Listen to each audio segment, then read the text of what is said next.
Hello, everyone, and welcome to the Days Grimm podcast. My name is Brian Michael Day. My name is Thomas Grimm. Who is joining us today, sir? Well, joining us, more like hosting us in his art studio, our good buddy, IAMCOOPER.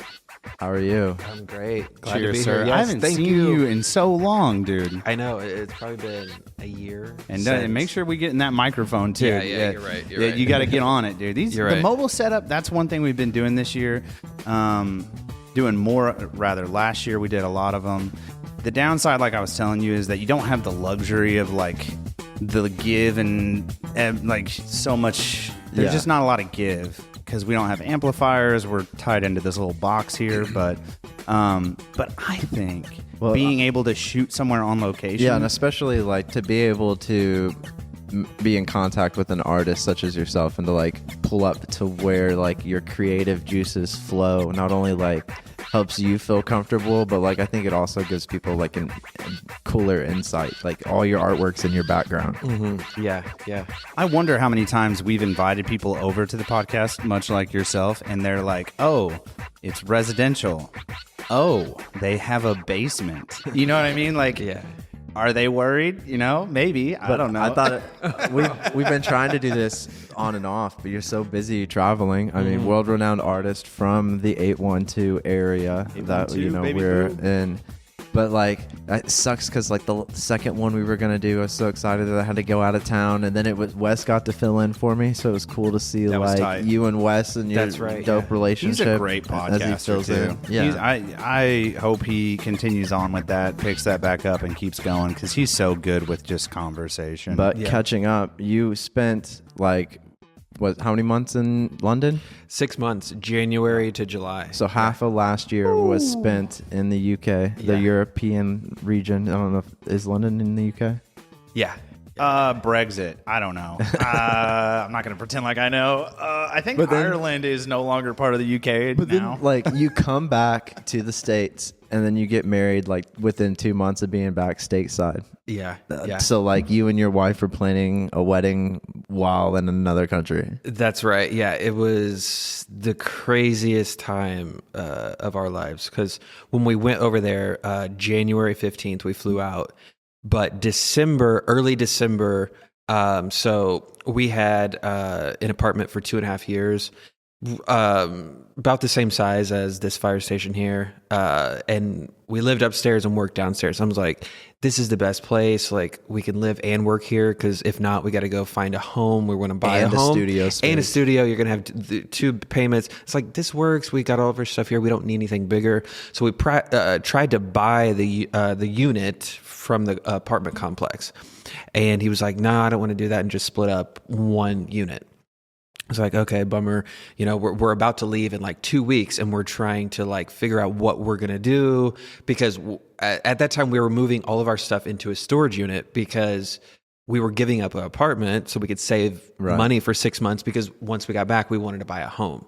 So the landlord over there, the next day he gives me a call and he's like, hey, actually, you know, I was thinking about it. It's almost exactly like your place. And I got an office that I'm looking to sell. So I was like, if you want to come see it, come over. I was like, okay. So that day, a couple hours later, we came and then we met him here at fire alarm station.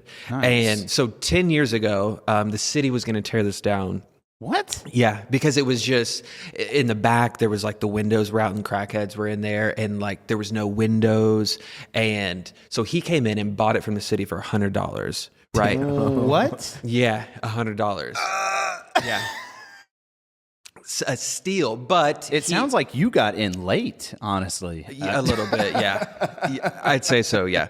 But he built it back up and everything. So when we came, he had like the offices upstairs, and we saw everything, and we were like, "Wow, this is literally like amazing." Just fell into our hands. You know what I mean? Yeah. So then we basically like the next day, we just thought about it overnight, called him back. Worked out a deal, went to the bank, worked out the deal like the week before we left. So we knew, okay, they had 6 months to get out and, you know, find another place and all of that. So we knew the whole time we were coming back here that we were going to be coming back here. So that was nice. But then we did get married like 1 month later, as soon as we got home. Wild. At the Bauer House with our good buddy Jordan Barclay and Thomas Bernardin, a part of the filming and photography. I saw the photos, which congratulations, by the way. I haven't seen you since you've gotten hitched. Right. And I think this is actually the first time I've ever met her. She's amazing. Super we met nice. Tabitha at the short film thing. I did? Yeah. Maybe really quickly. Yeah. Maybe very really quickly. briefly. A lot of people She's a meet painter. me and they don't want to talk to me very long. She's a painter as well, though. So, like, how does that work with you both being painters? Like, it's got to be an interesting relationship dynamic of like, hey, look, I learned to mix this palette today or something. Exactly. We can share all kinds of tips and advice and just creative struggles or, whatever we're going through. And she has a studio actually on the other side. I got my studio here, and then we live upstairs here. But like, it's awesome, I wasn't like, oh, she's an artist, I'm going to date her. That just happened to be a plus about her. Oh, so she's from here as well? Henderson. Oh, Henderson. Yeah.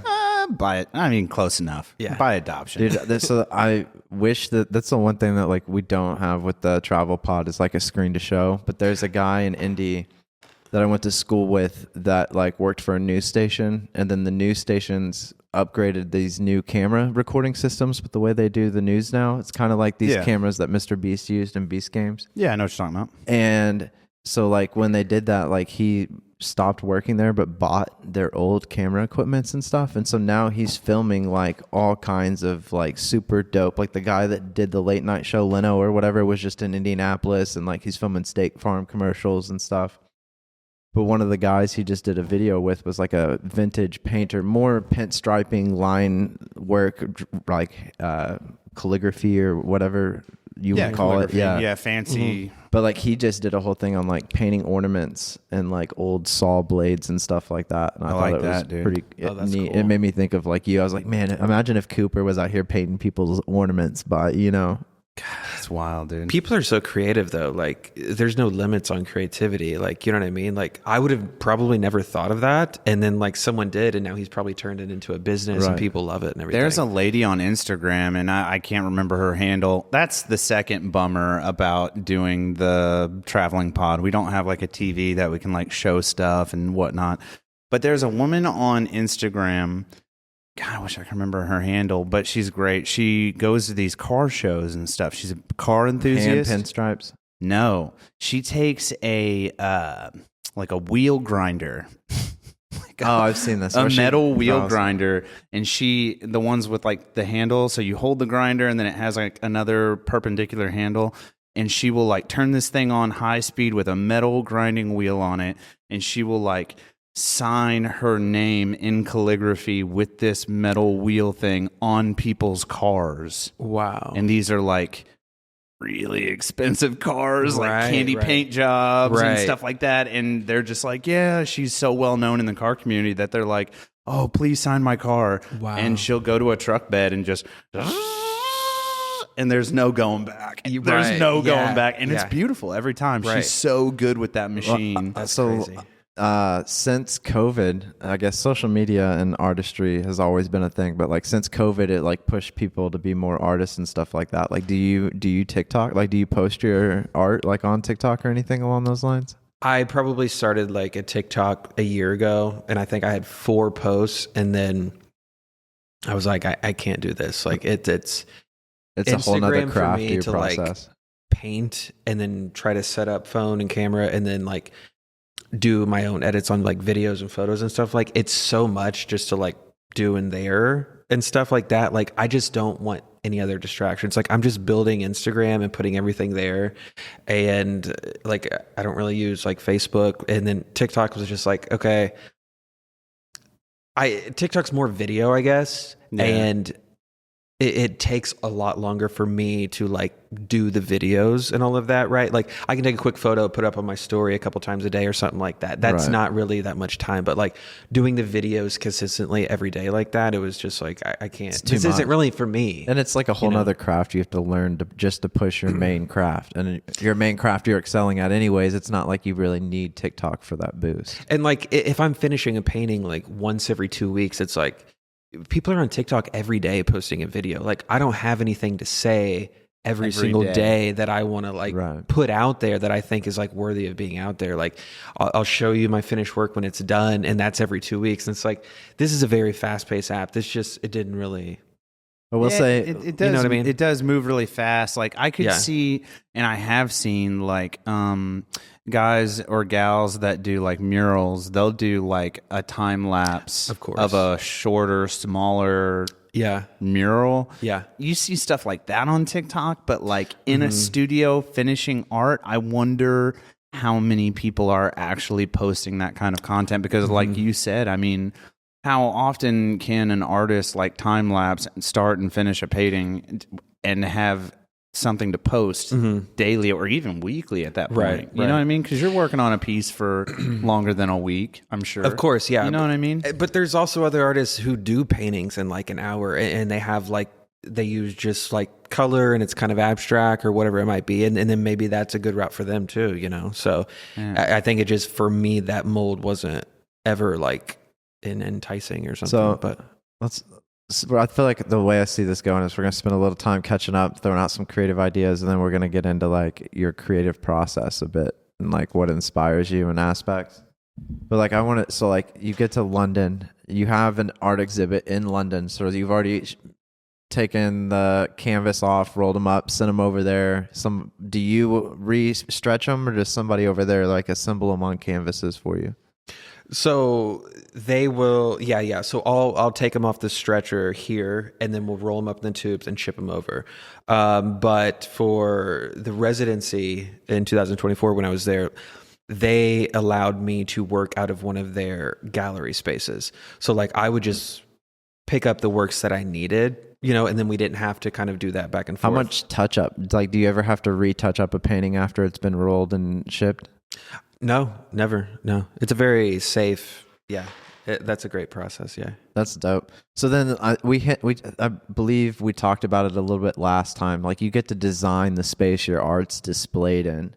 Is there like constraints to that? Like, if you're like, oh, I want this color rug through there, or like, do you get to set up little frames like your Jaguar? Like, do you put all those in one section, or even the paint on the wall, or different, maybe statues and things around? What's your selection process? Do you get any say? So I do have a say. So like at the last show we had, like right when you walked in, I kind of did this like mural of like one of my canvases, and I put it up, and in the middle we taped off a square, and that's where we put all of the information like Cooper and the show title. Nice. You know what I mean? It was like perfectly centered there, and that was just like a fun piece. But really, I just like it.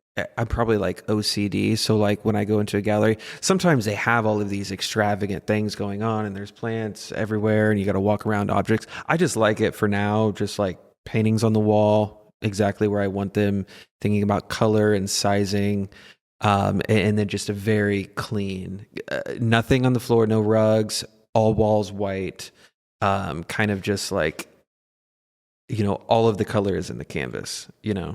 So that's your focal point. Like that's nothing off to the side that would maybe take away from, right? And I guess I haven't really got into like sculptures yet. That is kind of like on my list for 2025 to like maybe figure out materials that I can use or try out. And then actually sculpt yourself? Some type of sculpture. Like your cactuses at the previous exhibit. Yes, exactly. But we had those manufactured through a company. You know, I'd like to actually like use my hands and like build out some sculptures that are one of ones, right, you know, going forward. And then then of course you would have that, but I just have not, you know. Did you get Virgil's book? I have that upstairs. Do you use anything like that in the creative process?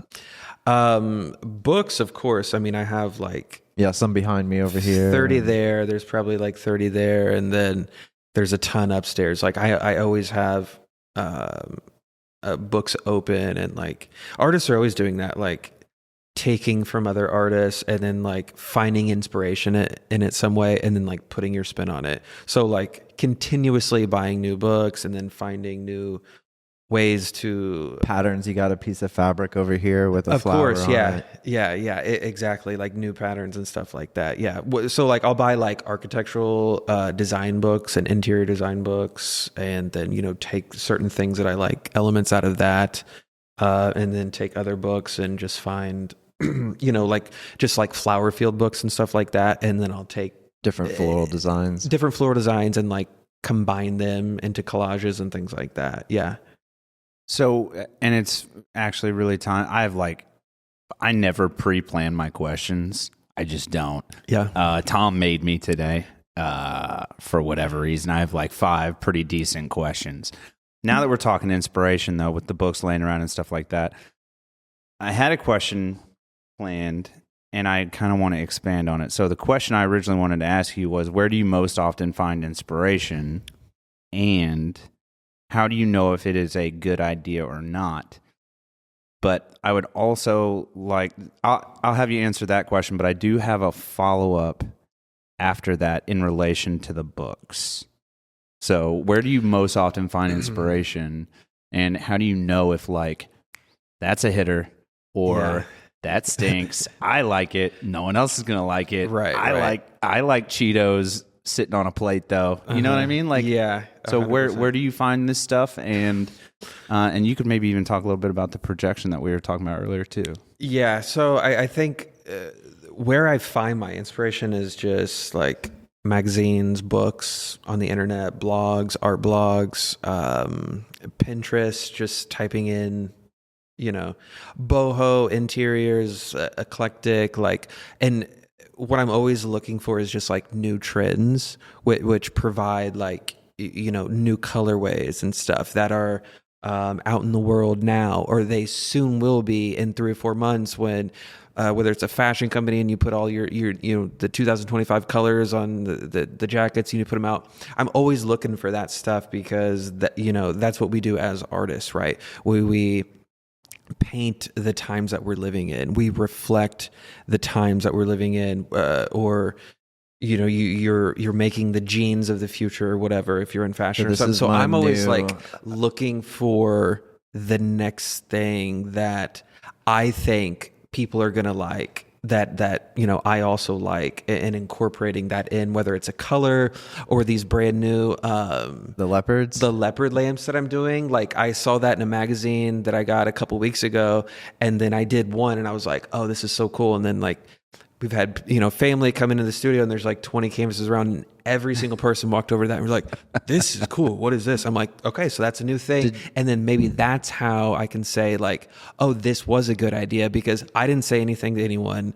Everyone's looking at 20 different paintings, and every single one of them said oh, that's cool. That's a new thing. I like that. That's one thing Brian touched on too, is when you were in London, you painted an outdoor scene, and most of the stuff we had seen was these indoor scenes, the one behind living you. spaces, right. Coffee tables. And then that peacock walked up, and you just randomly painted the peacock into your photo. And then since then you've now added the leopard, which is, I love the leopard so love much. The leopard. And again, I have to mention, if you're only listening to this on Spotify, Pandora, whatever. Well, Spotify will have the video now. Oh yeah, Spotify does have the video, but yeah, take time to either switch to Spotify or YouTube, and you can see some of his art kind of laying around behind us in frame. You're one of a kind, dude. Yeah, thank you. But so that kind of answers the how you know whether it's a good idea or not is what people gravitate to, right? The real feedback that they give you at a show when you're walking around, you're like, there's 20 paintings. You're like, these 3 are my bet. I know it. I love them. And then people gravitate, towards that one. And you're like, yeah, but these 2. And then it's yeah, but that's, that's my own opinion on something. So I don't try to get too wrapped up in what's good or not. My job is to just And I want to come back to the books real quick. So speaking of books and literature and things you're maybe not the books you're reading, not things that you're using for inspiration, but have you ever found a book that was not even necessarily art related, nonfiction or fiction, science fiction, whatever, romance, doesn't matter.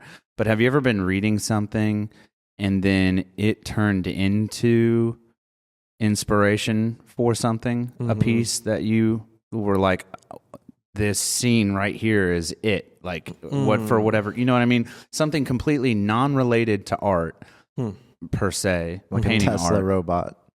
Yeah, or like, or whatever, Yeah. James and the Giant Peach or something. I don't know, and then you paint a giant peach on it. Right, Has that ever yeah. happened? That's a strange question. No. Like, But because like off-brand inspiration, you know what I mean? 100%, yeah. Like, things will pop up here and there. And if we're out somewhere and I'll take a photo and I'll be like, oh, I'm going to turn this into this. That can definitely happen, but I would say like 95% of my time is probably spent looking at like art books or magazines. So like I'm kind of like always like in that zone. So like for a random thing to come in, like that can happen, but that's, rarer. I But feel like that's serendipitous. yeah. Kind of like the peacock, dude. Yeah. Little dude comes strolling up, and then it just shifts the entire piece. You know what I mean? Yeah. And I assume that piece did really well. I don't know. Yeah. But again, we talked a little bit about off-brand, and that was very off-brand for you. I think that, and it worked out well. So I think serendipity has a lot to say about off-brand inspiration. So like painting is kind of weird. So like, what do you do when you make like a wrong brushstroke? Because you can't really like erase. You God bless cannot you. erase. No. Just paint over it. Just paint over it, dude. I mean, it's but they always say like there's no wrong, there's no wrong way to do art. Like, however it's gonna turn out, it's gonna turn out. You know what I mean? Like, even like you're looking at this giant piece right here. There's gonna be thousands of like brush strokes, like. Those little ones that aren't like exactly perfect, that's actually going to make up like the piece to make it unique to Cooper. You know what I mean? If I go like make a leaf a little like wonky or this or that because I'm just in it, I'm flowing, I'm painting fast. You can't just get caught up on each little thing as it's a photograph or something like that. So those tiny little things you just have to like tune out and keep going. And then like that like becomes like your aesthetic look almost, you know what I mean? Right. Those like wrong things, like trying to paint out of like the mold because everyone is like painting in the mold and that. And then once you start to break out, you like, because you find your own aesthetic and stuff like that, and then like, so mine is I just paint and I go. I don't really think about it too much. You mentioned hitting like a flow state. So does painting ever feel like work to you sometimes? Like if there's like a crunch time coming up, is it like, oh, I have to lock in and paint? Or? Yeah. Definitely there's times where it's like I'm exhausted right now and I'm not interested in painting, like I'm just exhausted, but usually, it's, like I'm so blessed to be able to do this for a living, first of all. So it's like, that's already enough motivation right there to just like be kind of locked in like all the time. You know what I mean? Right. Yeah. Yeah, that's insane. You looked Sorry, like you had something that you were I going to say. was trying so I was to like, tie one of my questions into it. You did talk about, so you asked about errors. And I did have one important question. One of my 5 good questions that I had was, you're okay. One thing that you and I have in common, we deal with quite a bit of anxiety. Mm-hmm. Mine, probably post-traumatic stress related. That's fun. But I have a shitload of anxiety. Mm-hmm. It's bad. Mm-hmm. It is so bad. And you and I kind of share that. So the one question I had was like, how do you deal with the fear of judgment? And you could even argue to say like the fear of rejection, specifically with a piece, not like as a person, but like in your craft. How do you handle that? Because surely it's there. You know what I mean? If you're as anxious as I am, which it's daily for me. I'm like, oh God, I hope this is good enough. You know what I mean? So like, how do you deal with that? Do you have like a routine or like a thing, or you know what I mean? Like green tea on Tuesdays. I don't know. Like for me, I exercise a lot, and that helps a lot with my anxiety. But do you have something like that, or do you not have that fear of judgment when you're working on a piece? I have that fear when I go to put that piece out, right? Like when I'm going to post a photo and show the world, right? Mm-hmm. When I'm working on it, I don't, because I'll work on stuff that sometimes doesn't get put out or it doesn't make a show or something. I just, scrap it or something like that. So I know when I'm working on it, like this can be seen or not. So that fear doesn't come up too much. Okay. But when I go to like, okay, Game day, I'm 2 weeks in, take the photo, and then it's like, okay, it's time to, I'm an artist. I have to put art out. I have to do that. Right. That's when you feel it like, oh shit, like, why did I do this? This is so what happens stupid. then? These two colors over here, they don't even fucking work together. Why would I didn't even remember buying that color. Why would I put it right there? All of those things arise right then. And it's like, all my collectors, they're going to be like, what the fuck? Why did he paint some shit like that? Why didn't he just paint the thing I had too? And it's, cause I'm trying to make new ideas and be able to keep going further while I have those other ideas. So that's game day. Yeah. When I go to post, that's when I feel all that anxiety. Day to day, usually my morning routine is to go on a run, like you're saying, like exercise. Good. But right now with all of the ice and snow, it's like, I haven't. Right. Maybe don't try any running. Right I have not. No. Unless you got spikes on your shoes. So, do you have like a set of perimeters that like you follow religiously, like a 10 Commandments of IAMCOOPER painting? So, like, kind of when I'm in like exhibition mode, right? Like every day, 50 paintings due in 6 months or yeah, exactly. So like. I will plan it out, like whether a painting takes 1 week or 2 weeks, depending on size. I will sit down, go through the calendar, write the exact day that I have to have those done, right? Say 20 pieces. Okay, so how many ever months that's going to be? So on that, boom. So then the first day we start the show, like for me, that's like warrior mode, like, going up on the mountain and like training for the battle. Like I'm training every day. We're on there. So like up at 5 a.m., run, come back, shower, eat. And then by 7:30, I'm painting, right? Till 6, 7 at night. Right. And then we'll have dinner. So then I'll hour and a half out. And then I'll come back from 9 to 11. Close out the day, and then go to bed, make sure I get sleep because I have to, and then be in that routine. So I was in that routine for 6 months straight during my last residency, which was wild. That was the first time I had to amp it up because, they were taking care of me with the apartment in London, things like that. So in return, I had to be on the fucking ball. So in 6 months, we only took 2 days off out of the studio. And that was because we were just exhausted, just woke up, felt like a brick wall hit you. Because, I did about 50 canvases in 6 months, which I usually do 48 a year.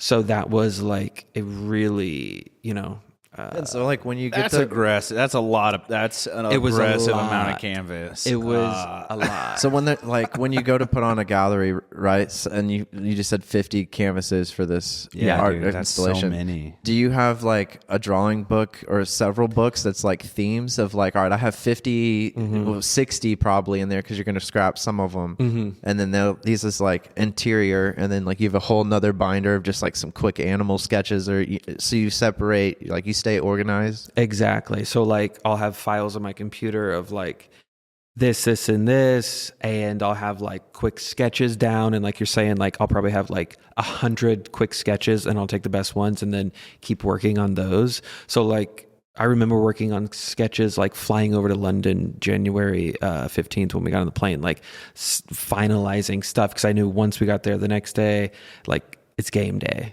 because we had already signed for this Fire Station 2. So we had to put up, money as soon as we landed and got back here. We had a wedding, to pay for and stuff like that. And then so it was a lot was on the line, and we worked extremely hard. And so you also mentioned new colors that are coming out with the latest trend and everything like that. So is your color palette constantly adapting? Is there any colors that you're I use this color in every painting?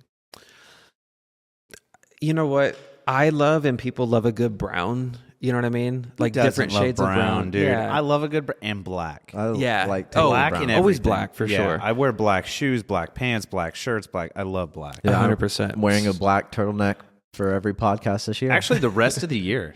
That's so funny. He's gonna wear a black turtleneck he's Steve Jobs in it. Really? Yeah. The rest of Okay. the year. That's Well, his- so like That's my big thing his is New Year's normally I resolution. don't do New Year's resolutions, right? I normally do like birthday resolutions. So like I take the whole week of my birthday off work and I reflect like that whole week, get stuff done, like think about the whole year, what I want to do the next year of my life.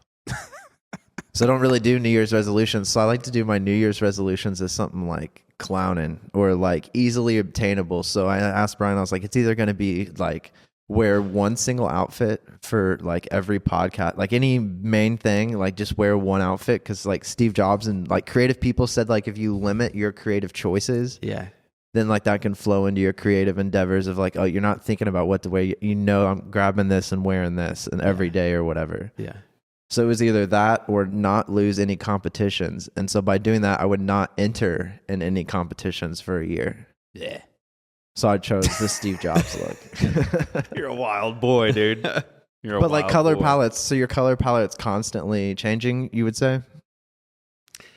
I think again it touches on like that updated, new, trendy kind of vibe, you know, along with keeping my staple colors of, you know, browns. I really love a good mustard, like on the candle holder right there. Yeah. Okay.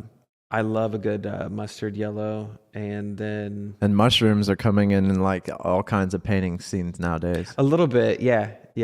And that's just something I hadn't really like drawn and put in there on patterns in yet too. So it's just like, you know, needling things in and see how people like them and how I like them. And then Speaking you of know, needling things in, have you seen those where they paint? They'll take a picture and then they'll paint the scene like live around it. Like they blend the photo, the 4x6 into the canvas to where you can't tell where the photo is. no, I've never seen that. I wish we'll have to show some after Is that after some whatever. kind of David Copperfield art, But dude? no, but I was Jesus gonna Christ. like, It's do you? Yeah, find the painting now. Dude. So you talked about like sculpting or whatever, and like I was gonna ask if you ever paint on like any odd objects. Like I mentioned a saw, anything- but you got like anything this other than door, canvas. Have you ever door done that's off anything? frame. Well, you've done murals, but like At Mo's house. three-dimensional structure. Can I grab a beer? Yeah. It's not a secret, dude. Okay. You want a hand? Or you Sure. want a Bush Light? This is good. There you go. That's in the show, dude. We don't have to edit, okay, We don't cool. have to edit this out. This Okay, is, cool. This is free game, dude. This is hangout. But you time. actually painted a mural at Mo's, which we did a mobile pod at that she was talking At Mo's about. house? Yeah, we did. Oh, Yeah, okay. dude. With Mo. okay. I think she said you painted a mural out back. God in bless Fort you. Branch. Was it Oh, not the Mo's one in, house in Evansville. Yeah, I'm yeah, sorry. yeah, I was yeah. thinking of somewhere else. Yeah, it's still there. in the outdoor seating area? So like Yeah, other than exactly. murals or doors, like is there any odd objects that like you've painted? You have done basketballs, but have you done something else And a other than basketball court? basketballs? You know, this Like door, three-dimensionally? This door I painted, which is here. It'll be on screen. Okay. I did that right when I moved in, but I don't know. I'm trying to think. That's still got some depth to it, though. I mean, you really does. you have to think about what you're. And like where to put shadows and Yeah. stuff like it that. might be in my upcoming show. We might ship it to London. And Is that put it on the a wall. is that Oh, something that'd be you sick, think dude. about too? Is like, do you ever set up a light on an object just to see how the shadow hits it? Yeah, for sure. That's how we learned in college and stuff like that, right? And we'd all be in like this circle, and then the professor would put stuff in there, and then do the lights. And like, I think that like was so ingrained in my brain. Like, I don't really set up like lights anymore. I just like see it. So if you look, you know, like you can see on the back of the table like the darker brown. Behind the cheetah. Yeah, coming from there. And, you know, on the table, the darker thing, the rug's hidden. I think I just see the shadow so naturally, like when I'm painting now. Right. But I was trained to definitely look for those. I do kind of want to take one step back. We were talking about the lady with the wheel grinder. So strange, I know. But for her to be so good with a wheel grinder, it's baffling. And like you had made the mention earlier, like people are so creative. They really, really are in their own different ways. There's all these different artists out there. But some people would argue that there is creativity in every single individual. Do you think that is true? Do you think that everyone just has, no matter what facet it may be, but like, do you think everyone has like an artsy fartsy kind of bone in their body somewhere? I mean, the three of us clearly do. But like everybody, like you just go knock on a door and be like, hey, what are you creative with? You know what I mean? Do you think everyone on this planet has some kind of creative bone in their body? I think for sure. Yeah. I think people are very creative, and that's going to come out in different ways. I mean, whether it's cooking dinner, right, and making chefs it or something delicious, you know what I mean? Like whatever, things you do, you're always, I think, creating outcomes of situations or whatever. I think, I think it just comes out differently. I watch some of those cooking shows, dude, of these chefs trying to get their 5th star. Dude, it's like, I mean, the way they arrange things on a plate. Yeah, with like tweezers and like placing. And they do it 9 plates in a row, just like perfect. They all look exactly the same, and it is like a work of art. Exactly. You know what I mean? It really, there is a craft. But like, I think about it all the time. Guy picking up my trash can today. You know what I mean? There's an art to picking up the trash. What's he got an art form in though? I'm just I wonder. Like he's got a creative bone. Scrapping. Going through your trash and picking out the items like Kevin Titzer. It's almost kind of depressing when you think about it, because like we get these regular 9-to-5 jobs like you and I have, and yours is a little kind of artsy. Mine's not really, but like it's kind of a bummer. But that's one funny thing too, though, is going based on like from my job, I normally have really dirty hands. Yeah, and you're so awfully like, clean today. Yeah, so like you have paint on your right hand, and then you have paint all over you. So like when you go out, like Thanks for the compliment, Tom. When I go out, I have like polishing compound all over my face, but I'm in dress clothes, and people are like, "You look like you've been in a coal mine, but you're in dress clothes. What's up?" Yeah. Do you like ever somebody walk up to you and be like, "Oh, so you're a painter?" and they think you just like paint houses? Yeah, for sure. People have definitely asked, like, dude, if I saw somebody in a gas station that had paint on their hands, I would assume that they paint houses. I wouldn't assume that they do art. It's more common that, like, yeah, for sure. I would just like to take a moment to say I would kill to live a nanosecond in your brain. It would blow me away, dude. Clearly an artist, okay? Well, if you're coming out dressed like... And also, I've never hung out with Cooper when he didn't have paint on him. At the bars, in interviews... I think the only time was showings, at Factors. I think you always have paint on Factors. I've ruined over 90% of my wardrobe. Well, that's why you just got to wear a black turtleneck and some jeans every day. Steve Jobs. I usually wear... like in London, every single day, I had 2 blue Dickies, like kind of like coverall things, right? Yeah, overalls, like jumpsuits. Jumpsuits, exactly. That's the word. And I just alternated those, and I usually wear them. But like in the winter, it's like a bit colder, so dude, like I just throw. I have 3 layers of pants on right now, and like 2 pairs of socks. Just the turtleneck. Before the turtleneck, I had like 3 shirts on. I was thinking about downgrading to a t-shirt, dude. I'm feeling pretty good right now. So we joked around a little bit before we started recording. Brian said that like your artwork kind of reminds him of like Rugrats, 1990s cartoon-esque, genre, late 80s, whatever. early 90s, Mm-hmm. And so like you're a 90s kid, as like we all are, I believe, in here. And like, so you got inspiration from that era, but like Bob Ross was on TV around then. So like, were you a big Bob Ross person? Oh, damn. Do you fuck with Bob Ross? Dude, for sure. You have to. You have to. You have to. You have to show respect. He, for sure. I remember watching it with my dad and stuff, and I was like, dude, this guy is crazy. He's a king, so dude. good. He's a king. Dude, have you seen the Netflix doc about him? No, I got to check it out. So I went to Ball State University in Muncie, Indiana. Yeah. He filmed a lot of those episodes at Ball State. No shit. Yeah. Did you get to be in the military? I don't know what room, and when I was up there in art school, like they didn't have any like a room set up or anything. He was gone, by then. But like when I went to school, they were like, yeah, that was like one of the famous stories. But like the Netflix doc was wild, like because they show like him coming out of the military. Yeah, and this couple kind of found him and stuff, and then allegedly he was like sleeping with the wife, Right. and like it was like wild. Yeah, behind the scenes. Can we just all come out and say, if a man like Bob Ross comes up to me with hair like that and it's not a perm, I'll probably sleep with you. You know what are you gonna do? What do you do, dude? What do you do? Yeah, he's a good-looking fella. Do you ever? So like, my thought process on the Bob Ross thing is like, so like you had some inspiration of like painting along with him or whatever, but like, how does that develop into like nowadays? Like, do you watch other painters paint? Do you like put on some Bob Ross in the background while you're painting happy little trees in the an outdoor scene? Or Right. So I always got like YouTube or music, going on. So yeah. it's music probably like 75% of the day, and then like maybe another 25 like I'll watch random stuff, but also just like you can find like Salvador Dali or Picasso in studio painting, and like interviews, Henry Matisse, and like all of these really old guys, like just when like technology was like first started capturing them.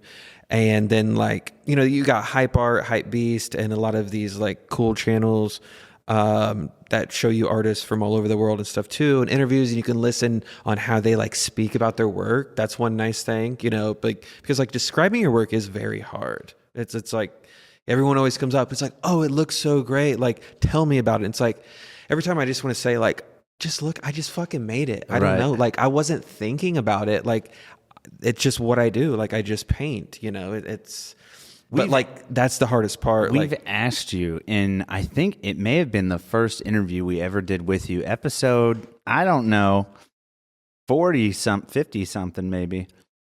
But we did ask you like how, and I won't ask you again, but I just wanted to make a note, like when people ask you like, I love this. This looks a lot like XYZ, or this looks a lot like Mr. Whatever, or a lot like Mrs. Whatever. And it's like, but I feel like that's one cool thing. I hate that as an artist, dude. Yeah. I would hate that. But I feel like you have your own look. You know what I mean? Just like you were talking, like from the photographer side of me, like I can tell a Jordan Barclay photo from a Thomas Bernardin photo from another photographer's photo. I feel like you can do the same with your paintings. I cannot. Like if you had a Cooper painting in the middle of a room with somebody else or whatever, I feel like you would maybe be able to point out, hey, like that one's a Cooper painting. Yeah, no, for sure. You definitely have you have honed in on your style, and it is very niche. It's Thank very you. nice. Yeah. So I was going to say, so some of these writers, like I'm blanking on the name of the book, but the guy wanted to write a book in a specific style. So he rewrote the book of Revelation, like typed it out like 3 times in order to get that kind of genre and that feel to it or whatever. Do you ever paint or anything in like another person's artistic style to try to learn like a different? It was Hemingway. That's a great question. I have done that a couple times to try and learn their process.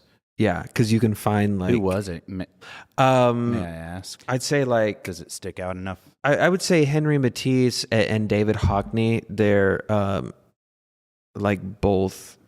Matisse is dead, but Hockney's still alive, and he's in his 90s now. Just absolute legend. But like they do a lot of still lifes and floral works and stuff like that. Like if you saw their work, you'd be like, oh yeah, I can easily see where you got inspiration from this.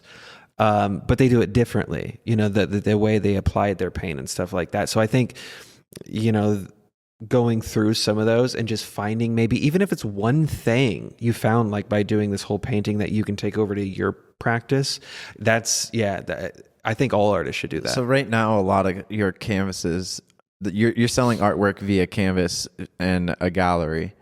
I went to, when I was in St. Louis, I stopped at the art installation for the Hosaku, the Great Wave, the guy that painted the Great Wave. Oh yeah. And they had different, so like it was his art exhibit, and they had the Great Wave and some other wave paintings that he did, but then they also had sections of like the guy he learned underneath, like drawing and painting from, and then like the people that learned from that guy. So it was like a family exhibit, low key. Do you think that you'll have like a group like down the road that like you'll put a few pieces in with theirs of like, hey, maybe you tribute to them, or like you were involved with them? Or does Maddox do that where there are multiple artists on display? So like maybe a group exhibition? Right. Yeah, kind of. Yeah. So I have been in maybe 1 or 2 group exhibitions with Maddox in the past. Like the one in Korea? Yes, exactly. So that was at Kiev, Seoul, Korea. That was an art fair, right? So like I don't know, maybe say 100 of the most like prestigious galleries in the world. They get booths there at this art fair. And then you have your own little section. And then the gallery chooses to say, hey, we want to bring X, Y, and Z.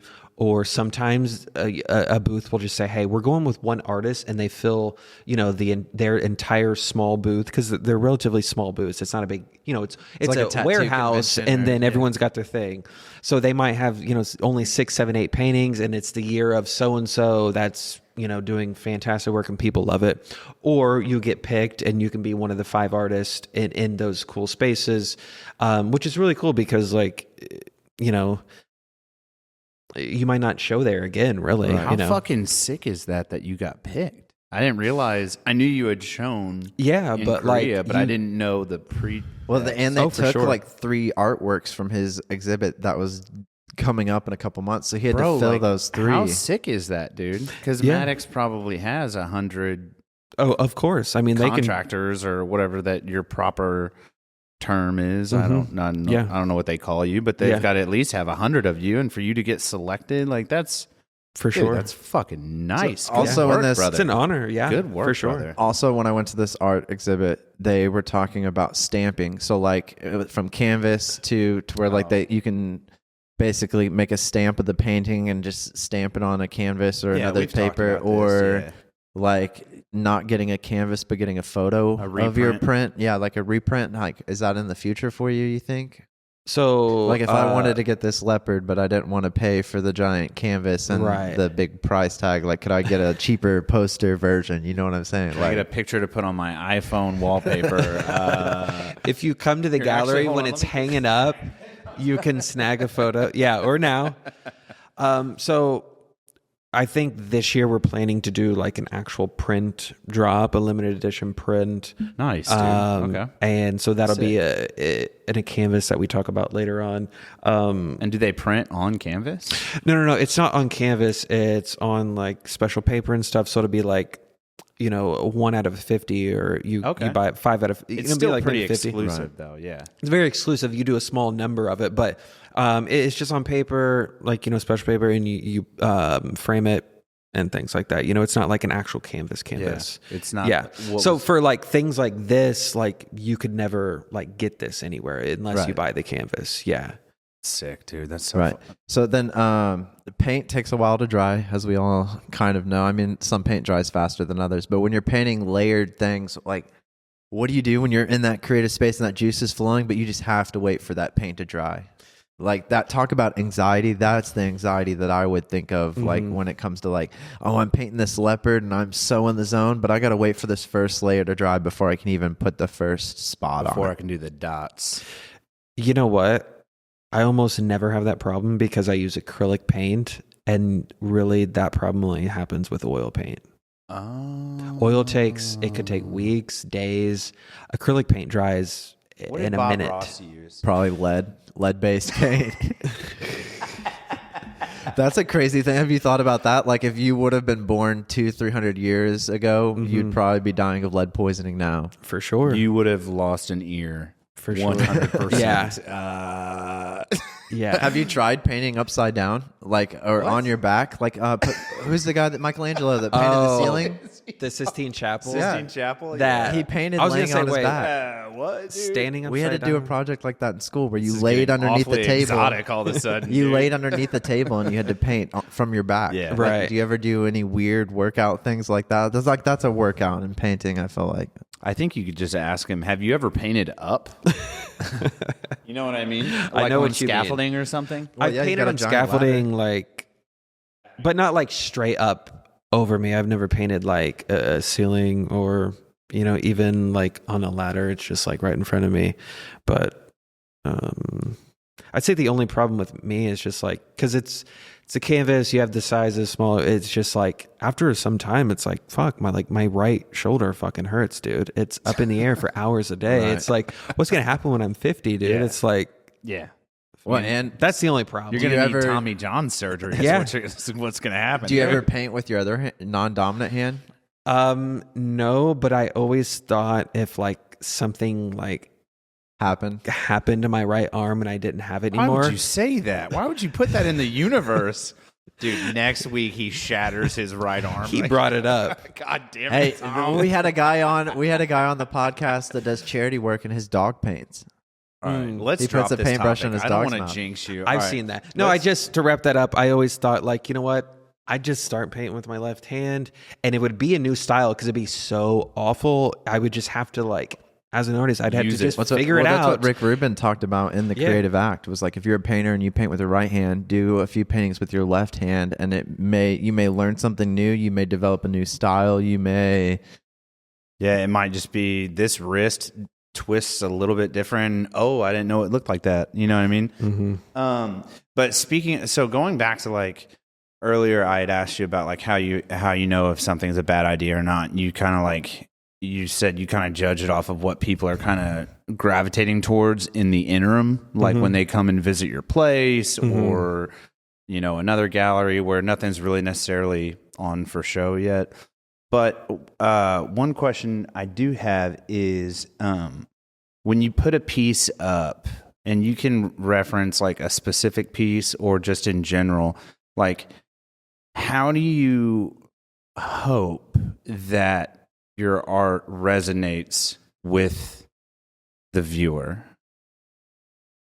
What do you want them to essentially, I'm kind of asking like, what do you feel? Because essentially what you're putting on canvas is like you said earlier, I can't explain it. Like it's just, I just made this really dope shit. Right.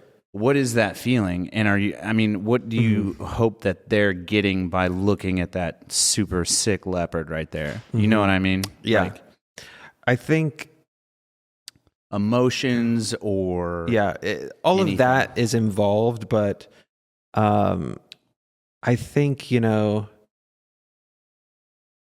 it's just at the end of the day why you bought your shoes or why you bought that top. You go out, you see 1,000 shoes, you see 1,000 tops, but like you see one pair of shoes and you're like, oh, I fucking love those. Like I gotta cop those. Like just to like paint things that people absolutely love and want to live with.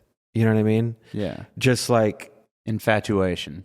yeah, exactly. Like paint things that So paint an iPhone. Are you gonna add an iPhone to a photo, or No, is an iPhone too No, new no, to no, be no, in no, a no, Cooper no. photo?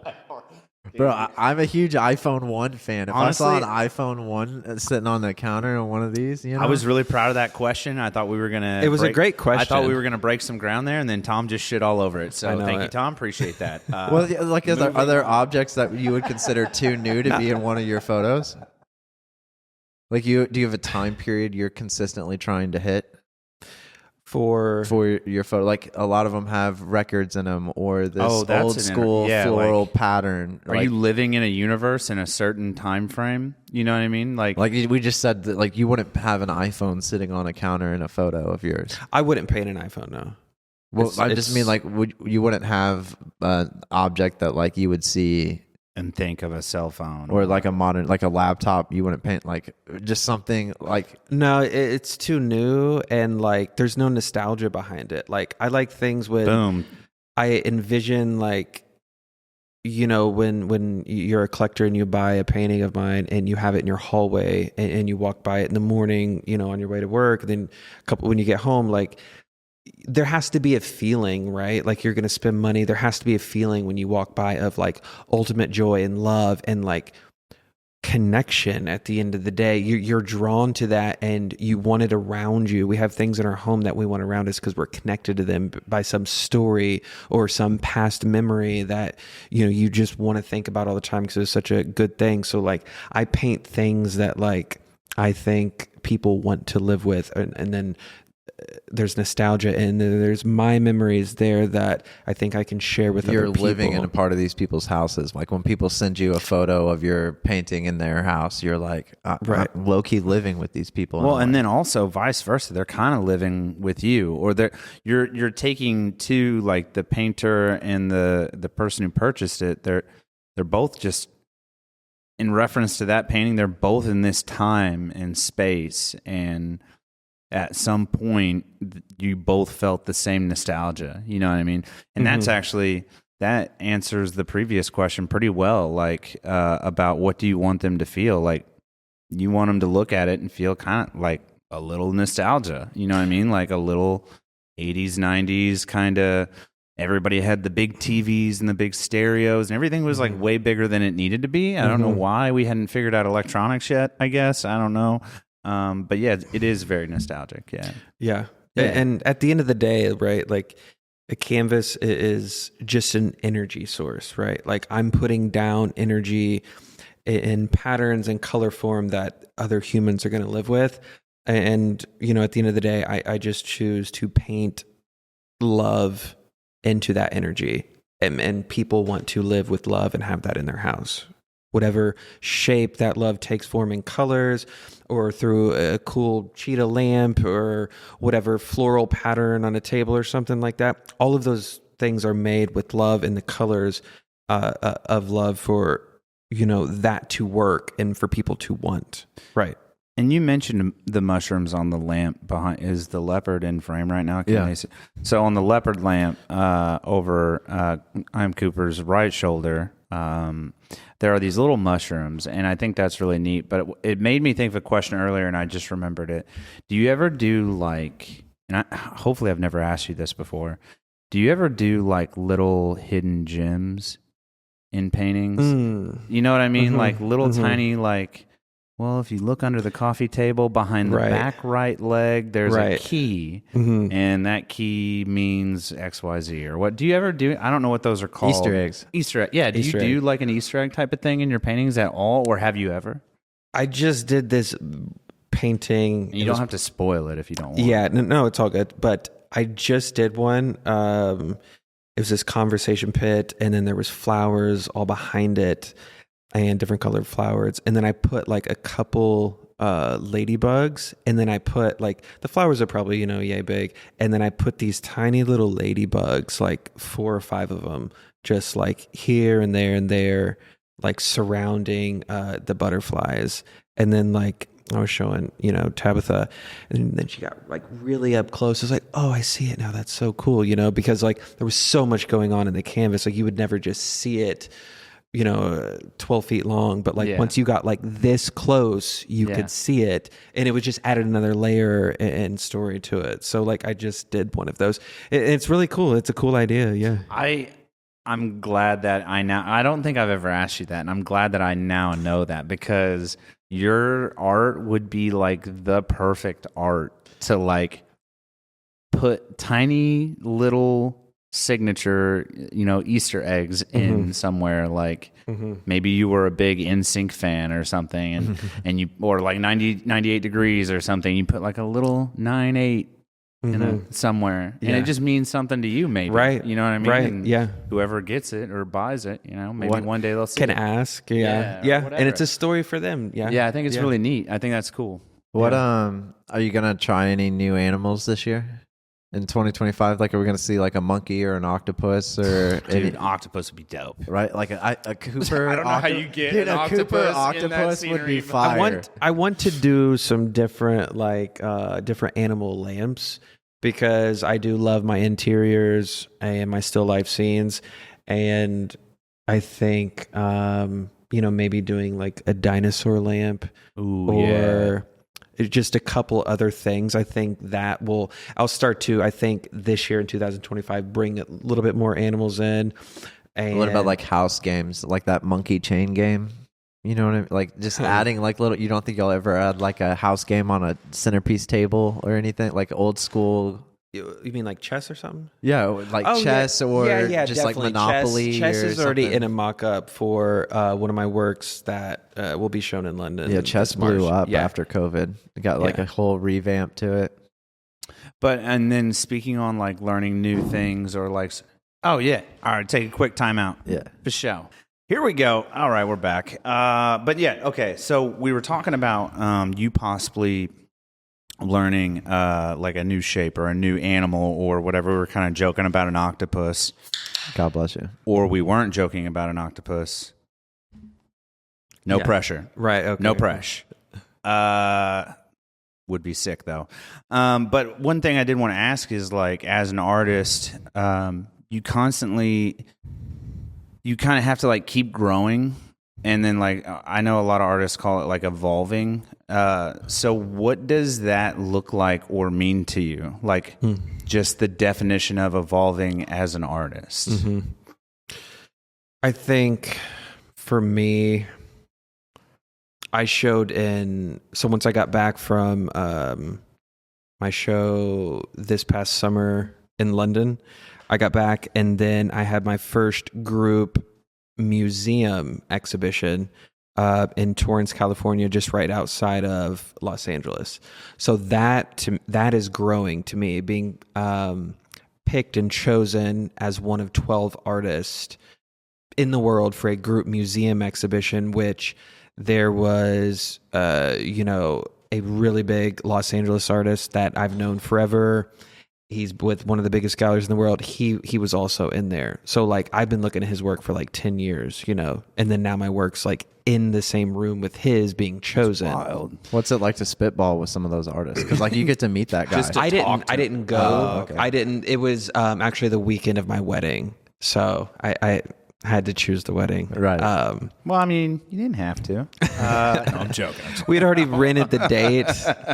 We couldn't move the date around. But it sounds like you're saying just like overall evolution of an artist is really just kind of just achieving higher goals, like moving forward, not staying stagnant. Because in the beginning, it's like, hey, I want to be an artist. I just want to show my work in a gallery. I don't care what gallery. I just want it to be there. Then you do that. Then you go, okay, I need to get my art better so I can get to a bigger gallery, and then you do that, you get into a bigger gallery. Now the whole time you're thinking about your art and your style and trying to form it to be unique. And that just takes a long time, but like you still want to be continuing to like understand the gallery you're with to make sure that they have great clients. They're in great parts of, central areas where there's going to be walkers, people by, see your work. It's going to be visible. It's going to be, where it's happening. And then you're going to want to be in museum exhibitions, or group ones. And then you're going to want to have my first museum exhibition solo show, right? That takes, but like, you're not even thinking about that when you're just like, man, I just want to get like 10 works into any gallery. I just anywhere. want to show my so stuff. I just each want my year photo on this coffee house wall. Yeah. So like, that's where I'm at right now, kind of like, I'll have a couple exhibitions this year and, continuing to think about, museums and just great galleries. And what Tom said, I just want my picture on this coffee shop wall. That brings up a really good point as far as like, how do you encourage like local artists here that are getting their photos artists on Bad Randy's wall, or a lot of them are photographers, but like there's a couple local artists here in town that do have works like in Franklin Street Pizza, and I can't remember his name, but he's pretty good. Or at the Penny Lane. But like, so my question would be, I guess, like, how do you encourage somebody to express themselves the way that you do with paint? And maybe this person has never even like picked up a paintbrush, but like, how do you encourage somebody to just be like, hey man, you're feeling angsty today.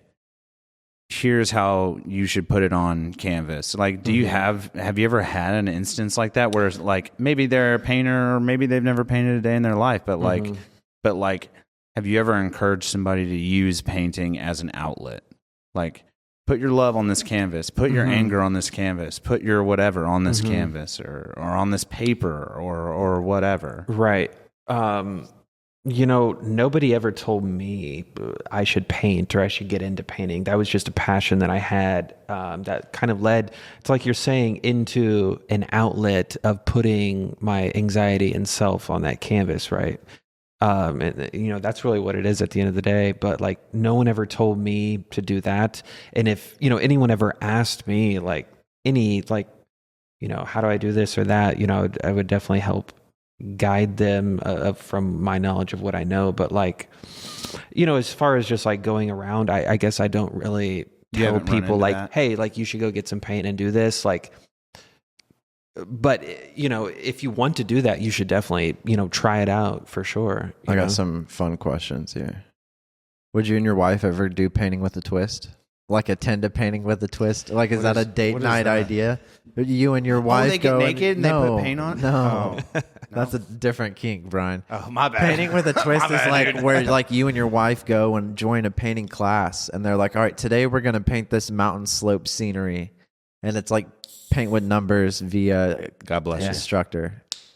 God bless you. But like, would you think you would do something like that, or would you pick something different? I've never heard of that. Oh yeah. So my wife used to work at Painting with a Twist. Oh, okay. And then I went one time and like she was the teacher and she guides you. So naturally everything she said, I just had to do something different. So like my canvas looked completely different, Right. That's what I thought it would be hilarious. And then at the end you turn them around and then she's like, grumpy face. We were all doing this, and I was like, I painted this. That's funny. That's what I've pictured. It's Look like at this you guys sweet go. cheetah lamp, dude. No, I'm joking. Dude, those cheetah lamps were fucking tight, though. God, that thing is sick. Is there ever like a time where like you're having a hard time getting into like a creative space and you got to like change something up about the environment? Like you say, like you go to London and you don't know the suite or the studio that they put you up in, and like you get there and like, is there something that like you have to help that creative process? Definitely being comfortable in the environment is key. And that's just me getting things in place where I need them to be. Like, I have an exact formula. Like I have my table right here full of paint. And then I have the canvas right there. I go just like, so it's more layout too. It's more the layout for me. Yeah. But in London, when we did the 6-month residency, that was the biggest change because they had all glass around the windows. So like people are just coming up and watching you. We talked about that pre-show. God, that would kill me. That was the biggest anxiety because like when you're first starting a canvas. Can you drink while you do it? Can you fucking smoke weed or something while you do it? Like, can you do something while you're being... For sure, yeah. An artist in a cage. It's the new zoo. God, that's horrible. In the beginning, it was really tough, but like by the end... I felt like I had like progressed through that and I had overcome that anxiety. And like I could like a win. How long did you do that for? The fishbowl? 6 months. You were doing that the entire 6 months? The 50 canvases you put out? Yes.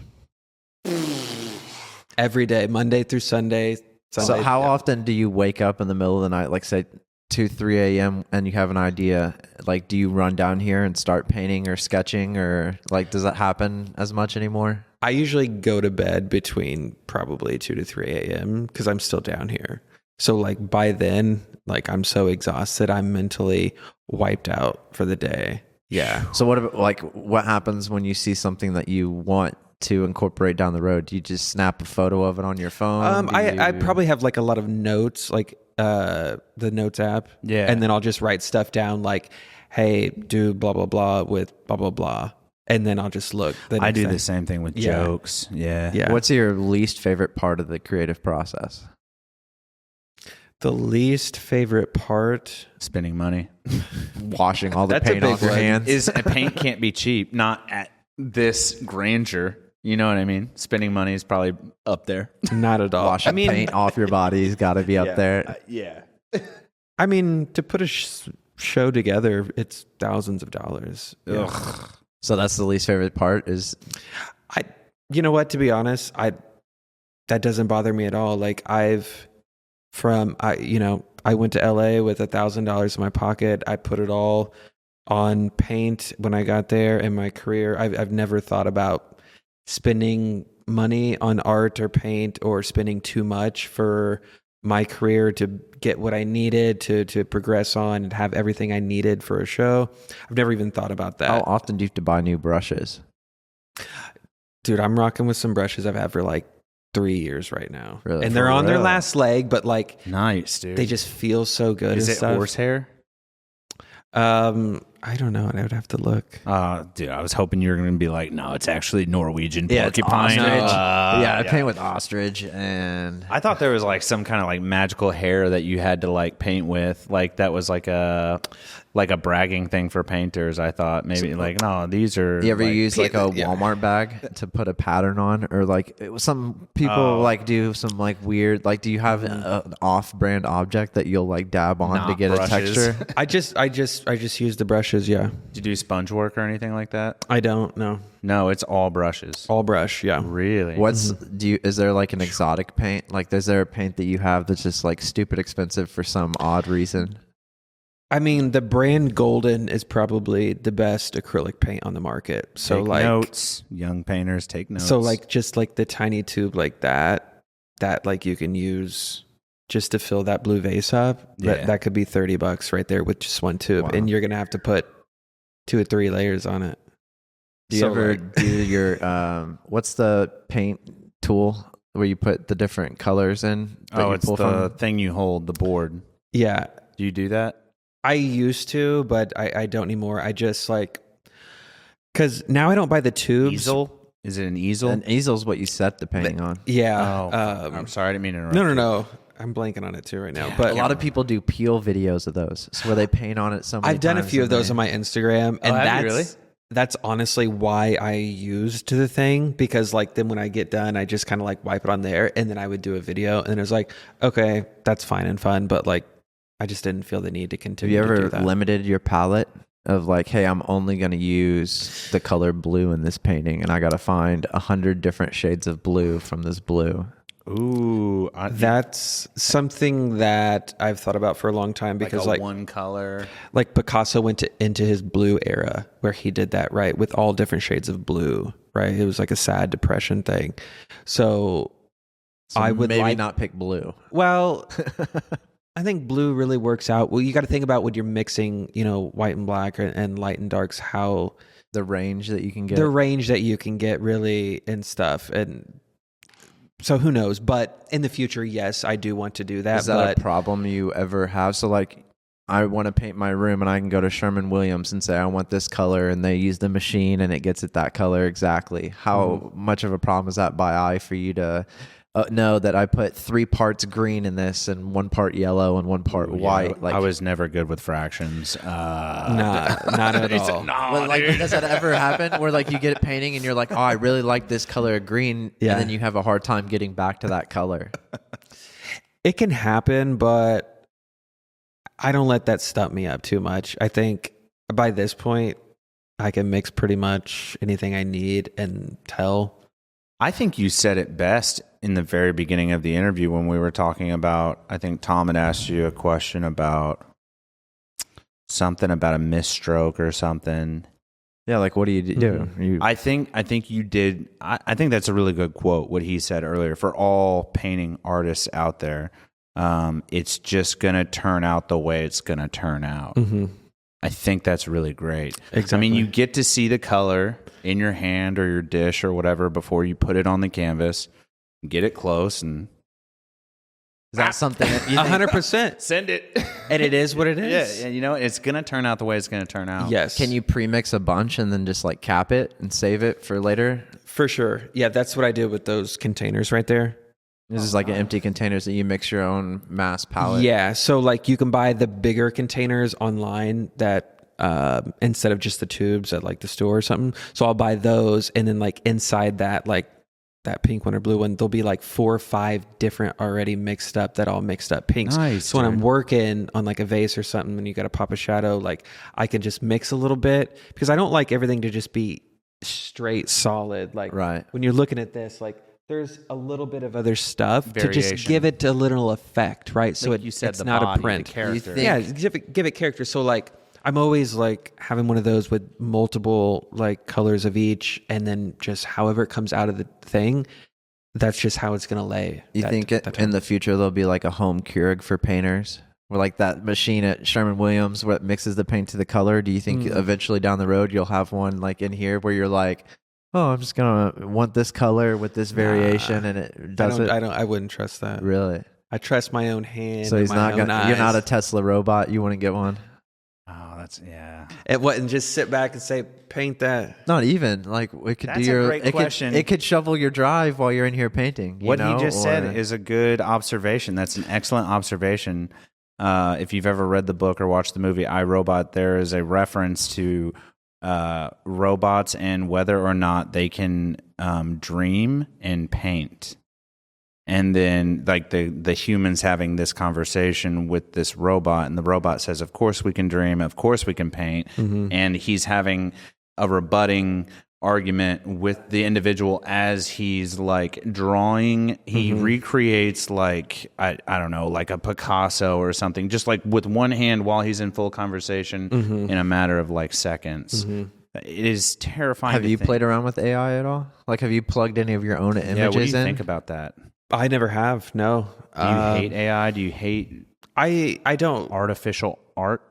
That's a weird word. Artificial art. I don't hate it because it's just a different form that's going through a different technology, and okay, that you know, that's that person's thing, you know. But you know, I've talked to a lot of people. Robots can't like paint things like this. Like galleries aren't gonna start signing 15 robots to be on their roster, and then we're gonna lose our seat at the gallery, right? Like it takes a human. You'd hope not. Right, but you can tell. Yeah, you can tell like that robot, like where you're talking about, like recreate this Picasso piece, and then he'll download it, whatever, and recreate that, right? Yeah, 100%. But what I was talking about earlier is like those little imperfections. Yeah, like the little white in the flower. That takes a human touch that a robot is not going to have or not understand how to do, right? So when you paint stuff like this, you can tell it's made by a human. Like, and so that's I don't have any worry or thought. I just wonder if, like, I wonder how many of robots. these crafts, like chess, AI is better than any human will ever be at chess. It's done like when they were building the AI computers, the chess computers that you play against. Like there was like one time it made a move and nobody understood that move. And then like 2-3 turns, like it taught people basically a new move. Or yeah, new he was style. 157 moves ahead of the. Well, yeah, but I wonder like if you'll see art make a difference in that aspect of like AI will do something that nobody's thought of, like a twist on a flower or something, and then people were like, "Oh, I like that. I'm going to start doing that." You don't think so? No, because it takes a brand, it takes a human face, it takes a human and a story to sell that to the public and put it on galleries. Right, versus it just basically printing it out. Exactly. That's just completely a manufactured thing. It's once you're really out there, you have to have. Everyone comes into the gallery like this Cooper, and we take photos. Like it's a real thing in real life that AI or a robot cannot bring out in other people, this human-made creativity. And I'm not just talking about me, I'm talking about bigger artists that I've seen and stuff. Like that's. Do you think there's a place, let's put it to rest, let's put it to bed. Do you think there's a place for AI or robots or any other artificial something in the future? Is there a place for those things in art? Whatever their use may be, maybe it might just be. I could get one to be my assistant. Boom. I like or that. like to so there's a place there's like from these rappers' music videos. I would love an assistant robot. R2D2 just rolling around. Well, yeah, with your paint, Washing my brushes up. right?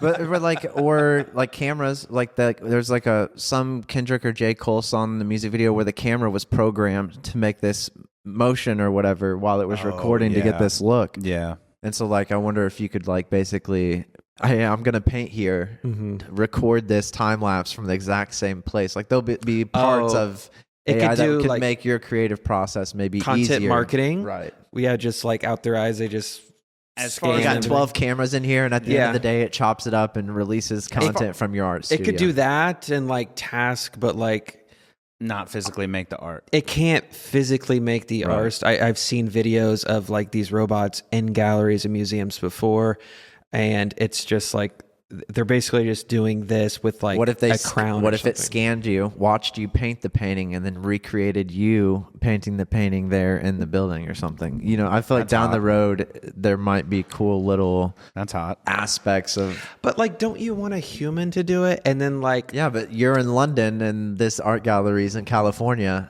You know, you're doing a gallery there, and somebody in London wants to see a robot. AI Cooper paint a cactus Oh, like as on if repeat. you were painting it. On repeat, yeah. So then, like, you get a 1 of 50 from this robot. Bottom line is technology freaks me the fuck Bottom out. line, yeah.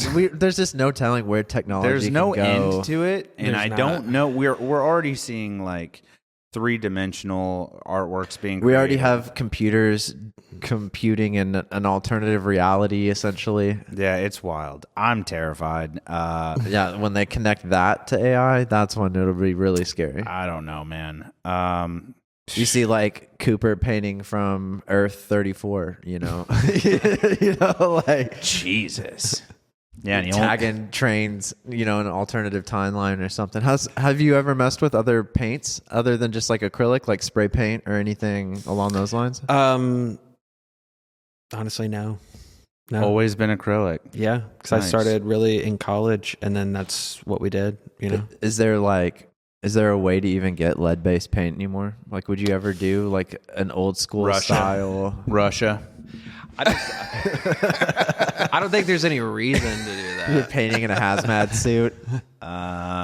Yeah, if you had like prisoners of war, maybe. That's what Lexi you put could on. make them paint My with lead. fiance put on Wizard of Oz, and it was the snow scene. And I was like, you know, that was asbestos, right? And she's like, what's that? And I'm like, basically installation that gives you cancer. Yeah, And like half those people died of cancer. So that's pretty sick, dude. Pretty sick, man. Yeah. it's crazy. I'm really pumped. A, to see you. B, the pad. Thank you so much for having us in here. Of course. This is dope. Thank you. Thank you. I'll this show is you. I'll inviting show you us the into- upstairs. Yeah, I'd love to see what he did with the upstairs. Just inviting us into your creative space, like that's Two different. Yeah, I'm very honored. I feel like we're impeding. I've felt like we've been impeding this entire time. And it's new. Like, we've only been living here for like 4.5 months or something like that. So it's like everything right now is like just like taking shape in the studio. And then next week, actually, I'm going to begin on my first exhibition here, you know, painting that here. And then we'll ship it over to London in March or April. Shit, yes.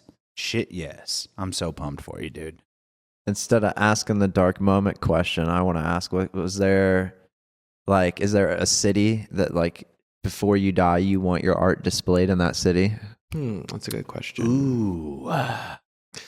You know, wow, now I'm trying to think of like, And like, I just was thinking in my head, like Paris. If you wanted one in Paris, Yeah. would you have to paint a bunch of Eiffel Towers and photos? Or like Egypt, would you do a bunch of pyramid ones? Or do you think you'll like travel to these different places and paint scenes from those places? I was praying you were going to pick somewhere like St. Petersburg, somewhere in Russia. I don't know. Just The remind Russian them that architect- democracy The- fucking rules, dude. Their architecture is wild. I've always wanted to go just for their buildings. But what do you think? Is there a city you want to be displayed in, like recognized in with your I art think- before you? you know, actually, I've never shown like in a gallery in America. Like just you. No. So No like, galleries in America. I want to do definitely here like a big New York show. I want to do that sometime. Outside of here, definitely Paris. You know, it's a very cultured place. You think if you went to Paris, you would paint a painting and just give it away to like a local establishment there? Like that's what I would. No, Thank you. No. What are you? This is my job, bro. Well, yeah. But I meant like if it was some dope, like if it was dude, the like. You're on dope. Yeah, I guess. Bro. I don't know. I was just thinking like if I wanted Think to. about just making a $5,000 painting. No, and but, like, just if you went giving it to- a homeless guy.